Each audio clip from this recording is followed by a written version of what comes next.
लोकसभा चुनाव 2024 में पहले चरण के लिए मतदान की प्रक्रिया पूरी हो चुकी है। अगर बिहार की बात करूं तो बिहार में गया, नवादा, जमुई और औरंगाबाद लोकसभा सीट पर मतदान की प्रक्रिया पूरी हुई। लेकिन सवाल यह है कि आखिरकार कितने प्रतिशत मतदाताओं ने अपने मत का प्रयोग किया। पूरी जानकारी के साथ हमारे वरिष्ठ सहयोगी राजीव हमारे साथ हैं। राजीव जी, मतदान की प्रक्रिया पूरी हो गई है, क्या डेटा आपके पास है और कितने प्रतिशत मतदाताओं ने मत का प्रयोग किया है? मोटे तौर पर अगर तुलना करें 2019 की चुनाव से, तो तकरीबन 5% से भी अधिक मतदान कम रिकॉर्ड किया गया है, जो काफ़ी चिंता का विषय है। और टोटल जो मतदान का जो जानकारी अभी तक चुनाव आयोग से हम लोगों को मिल रही है, वो 48.23% मतदान दर्ज किया गया है, जिसमें औरंगाबाद में 50%, गया में 52%, नवादा में 41.50% और जमुई में 50% मतदान दर्ज किया गया है। ये आंकड़ा आपने निकाला, लेकिन जो प्रतिशत घटा है मतदाताओं का वोटिंग करने का प्रतिशत, तो इससे घाटा किसको है, फायदा किसको है? ये घाटा तो लोकतंत्र को है, और लोकतंत्र में विश्वास रखने वाली जितनी भी पार्टियां हैं, ये उनके लिए चिंता का विषय है कि आखिर वो इतने तरह की योजनाएं चलाती है सरकार, या लोगों को अवेयर किया जाता है मतदान के लिए, उनको बताया जाता है कि ये आपका सबसे बड़ा हथियार है जो आपको लोकतंत्र में दिया गया है, कि आप सरकार को चुनते हैं अगले 5 साल के लिए, जो आपका भाग्य विधाता बनता है। आप जब लोगों में इसकी उदासीनता है और लोग मतदान करना भी अगर मुनासिब नहीं समझते हैं, तो मुझे नहीं लगता है कि ये किसी पार्टी के नफ़े और नुकसान की बात है। ये पूरे लोकतंत्र के लिए ये खतरनाक प्रवृत्ति है कि लोग लोकतंत्र से विमुख होते जा रहे हैं।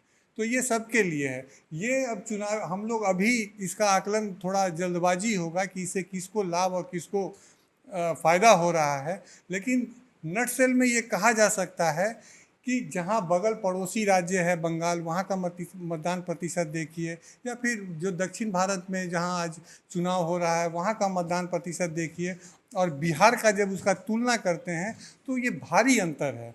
तो ये मुझे लगता है कि ये लोकतंत्र के लिए ये अच्छे संकेत तो नहीं राजीव जी, हैं। लोकतंत्र का महापर्व लोकसभा चुनाव, तो कहीं ना कहीं चुनाव आयोग को पहल करनी चाहिए कि जहां पर मत देने का प्रतिशत कम है, जहां पर कम लोग मतदान कर रहे हैं, वहां पर अवेयरनेस फैलाई जाए।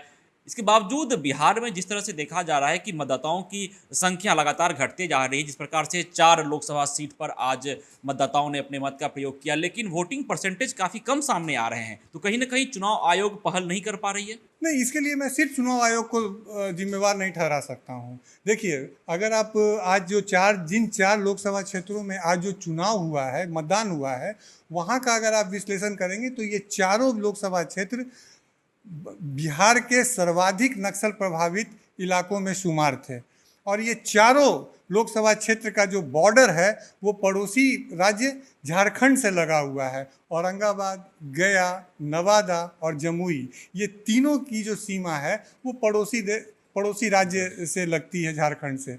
तो ऐसे में वहाँ नक्सलियों का प्रभाव कम हो गया है, समाप्त हो गया है, यह भी कहना मुनासिब नहीं है।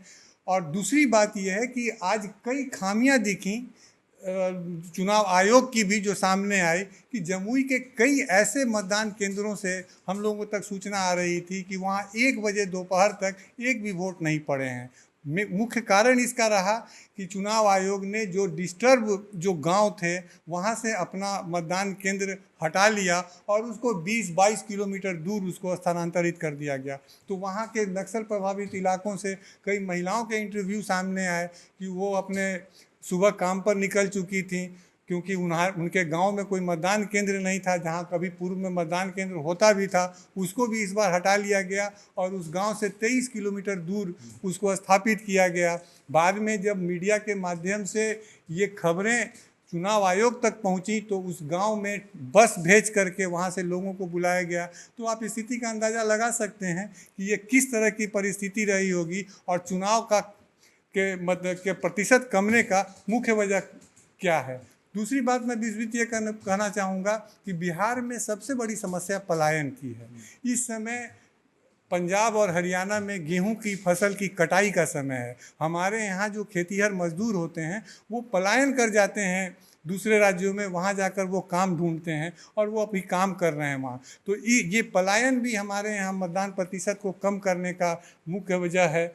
तो इस तरह से अगर इसकी पूरी समीक्षा करें तो मुझे नहीं लगता है कि बिहार में लोगों का मतलब कि मतदान के प्रति अरुचि की जो भावना आ रही है वो क्यों है, ये बहुत कोई इसको समझने में लोगों को परेशानी नहीं हो। राजीव जी, जिलावार तरीके से आप बता दीजिए कि आखिरकार कितने प्रतिशत मत का प्रयोग किया गया है और कटौती कहाँ हुई है? अभी तक जो चुनाव आयोग से जो हम लोगों के पास जो रिपोर्ट आ रही है उसमें औरंगाबाद में 50% मतदान दर्ज किया गया है। आज जो 6 बजे वहाँ मतदान की प्रक्रिया समाप्त हुई है।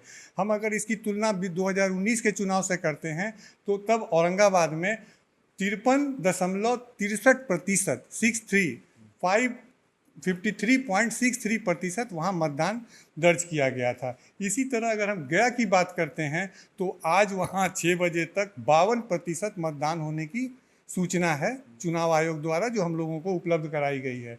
हम अगर गया की तुलना पिछले चुनाव से करते हैं, 2019 के चुनाव से करते हैं, तब गया में 56.16% मतदान दर्ज किया गया था। इसी तरह नवादा, जहां इस बार सबसे कम मतदान हुआ है, नवादा में 6 बजे तक जो हम लोगों के पास आंकड़े उपलब्ध हैं उसमें 41.50%, 41.5% मतदान वहाँ रिकॉर्ड किया गया है। जबकि नवादा में 2019 के चुनाव में 49.33% मतदान हुआ था। जमुई में 50 दर्ज किया गया है, जबकि जमुई में 55.21% मतदान पिछले चुनाव में दर्ज किया गया था। तो ये समझना मुश्किल नहीं है। दूसरी बात यह भी है कि बिहार में का पारा इस समय जो है वो 41-42 डिग्री सेल्सियस है। तो ऐसे में आप कल्पना कर सकते हैं कि जिस गांव से बूथ जो मतदान केंद्र जो है वो 22-23 किलोमीटर दूर कर दिया गया हो, तो आम ग्रामीण वहाँ जाकर मतदान करें, ये उनके लिए तो संभव है नहीं। तो मतदान क्यों घटा, क्यों बढ़ा, हालांकि इसमें राजनीतिक दल अब नफ़े नुकसान की बात करेंगी कि वो ये जो भी मतदान हुआ है वो एंटी इनकम्बेंसी को लेकर हुआ है, इस तरह की बहुत सारे दावे किए जाएंगे। लेकिन जो कुछ भी हो, जीतने हारने का फैसला तो आगामी 4 जून को होगा। लेकिन ये जो है वो बिहार और बिहार की राजनीति के लिए या बिहार के राजनेताओं के लिए ये खतरनाक संकेत है। शुक्रिया राजीव तमाम आंकड़ों के लिए। तो देखिए, निश्चित तौर पर बिहार में पहले चरण के लिए, पूरे देश में पहले चरण के लिए मतदान की प्रक्रिया पूरी कर ली गई है और बिहार में गया, नवादा, जमुई और औरंगाबाद में मतदाताओं ने अपने मत का प्रयोग किया है।